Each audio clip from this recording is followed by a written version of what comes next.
लफ्ज़ था और वाह। वो इसे बहुत अच्छा समझते थे। उन्होंने बड़े अच्छा। अच्छे अंदाज में इसे इस्तेमाल किया है, तो इसलिए मैंने ये टाइटल जो है ये मुंतखब किया है।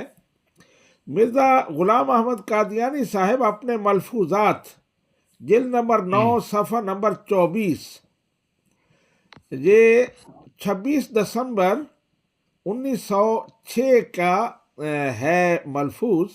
उसमें कहते हैं, यकीन समझो कि मेरे पीछे आना है और सच्चे मुसलमान बनना है तो पहले बेटों को मार लो।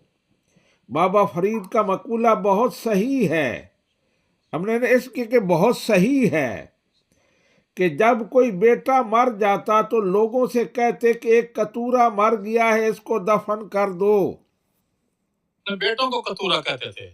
हाँ, बाबा फरीद कहते थे और मिर्जा कादियानी कह रहे हैं बहुत सही कहते थे। वाह वाह। बाबा फरीद का मकूला बहुत सही है कि जब कोई बेटा मर जाता तो लोगों से कहते कि एक कतूरा मर गया है, इसको दफन कर दो। यानी खुद दफन में भी शरीक नहीं होते थे। लेकिन मिर्जा कादियानी की अपनी हालत ये थी कि लिखा है कि इसका बेटा बीमार हो गया, तो मिर्जा कादियानी जुमा के लिए तैयार होकर जा रहे थे। मस्जिद साथ थी, घर के बिल्कुल मुत्तसिल। तो मिर्जा कादियानी साहब जब अपने बेटे के पास से गुजरे तो उसने कमीज पकड़ ली, कपड़े पकड़ लिए। तो मिर्जा साहब वहीं बैठ गए, जुमा नहीं पढ़ा। उधर पैगाम भेजा, जुमा पढ़ ले, मैं नहीं आ रहा। वाह वाह। ये मिर्जा साहब की हालत थी। दूसरों को कहते हैं कि अपने बेटे मार ले, मेरे पीछे चलना है तो।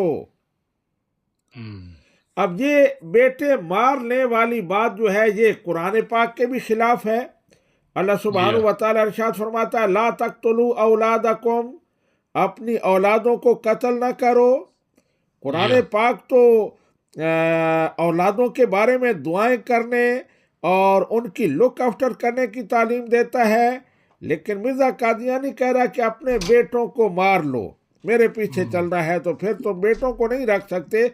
मैं अपने बेटों का हर नाज नखरा उठाऊंगा। मेरे बेटे अगर जुमा की नमाज से मुझे रोकेंगे तो मैं रुक जाऊंगा उनकी दिलजोई के लिए।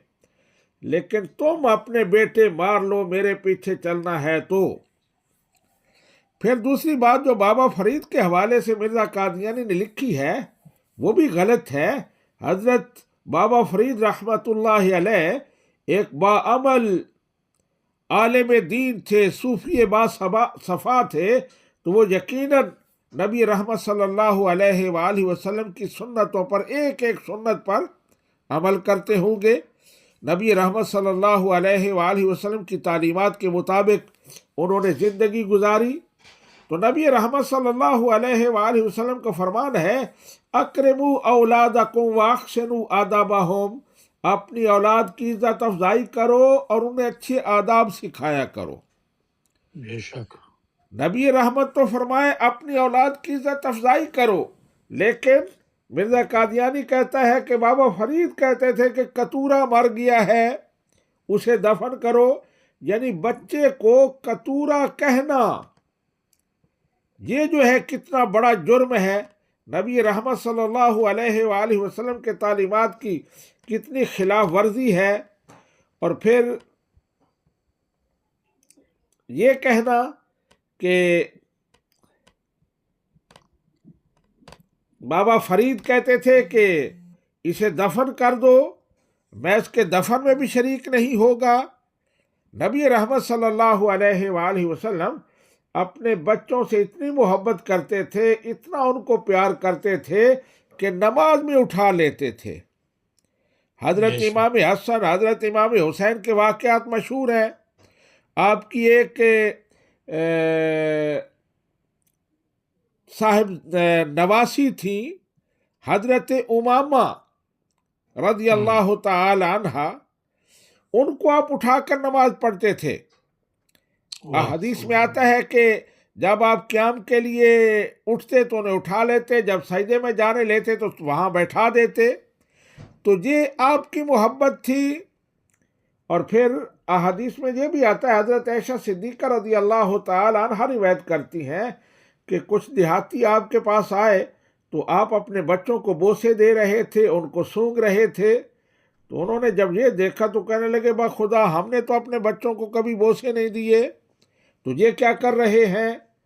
तो नबी रहमत सल्लल्लाहु अलैहि वसल्लम ने इरशाद फरमाया, वामलिकु इन कान अल्लाहु नाज़ा मिनकुमुर रहमह, अगर अल्लाह ताला ने तुम्हारे दिल से रहमत निकाल ली है तो मैं इसका मालिक नहीं हूं। वो जो रहमत अल्लाह सुब्हानो व तआला ने निकाल ली है वो मैं तुम्हारे दिलों में कैसे डालूं? तुम्हारे दिलों में रहमत नहीं है, वरना तुम भी अपने बच्चों को चूमते। और फिर हजरत इब्राहीम जो नबी रहमत सल्लल्लाहु अलैहि वसल्लम के साहबजादे थे, उनके हवाले से कि जब उनका आखिरी वक़्त आया, नज़ा का आलम था, तो हज़रत अनस बिन मालिक रज़ी अल्लाह तआला अन्हु रिवायत करते हैं कि हम रसूलुल्लाह सल्लल्लाहु अलैहि वसल्लम के साथ उनको देखने के लिए गए, तो वो दम तोड़ रहे थे। उनकी हालत देखकर नबी रहमत सल्लल्लाहु अलैहि वसल्लम की आंखों में आंसू आ गए। तो हज़रत अब्दुर्रहमान बिन औफ ने कहा, या रसूल अल्लाह सल्लल्लाहु अलैहि वसल्लम, आप भी रो रहे हैं? उन्हें लगा ये बेसब्री है, अभी यानी वो पूरा उन्हें पता नहीं था। तो नबी रहमत सल्लल्लाहु अलैहि वसल्लम ने इरशाद फरमाया, यब्न औफ इन्नहा रहमह, ए इब्न औफ, ए औफ के बेटे, ये रहमत के आंसू हैं। वाह।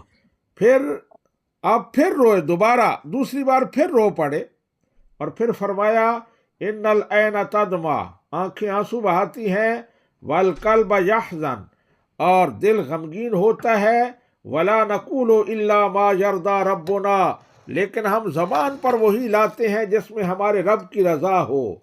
व इन्ना बेफिराकिका या इब्राहीम लमखज़ूनून, ए इब्राहीम, हम तुम्हारी जुदाई में गम ज़दा हैं।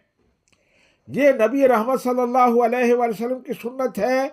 लेकिन मिर्ज़ा कादियानी कह रहा है कि हज़रत बाबा फरीद अपने बेटों की तजहीज़ व तकफीन में शरीक नहीं होते थे। लोगों को कहते थे कि इस कतूरे को दफन कर दो, ये मर गया है।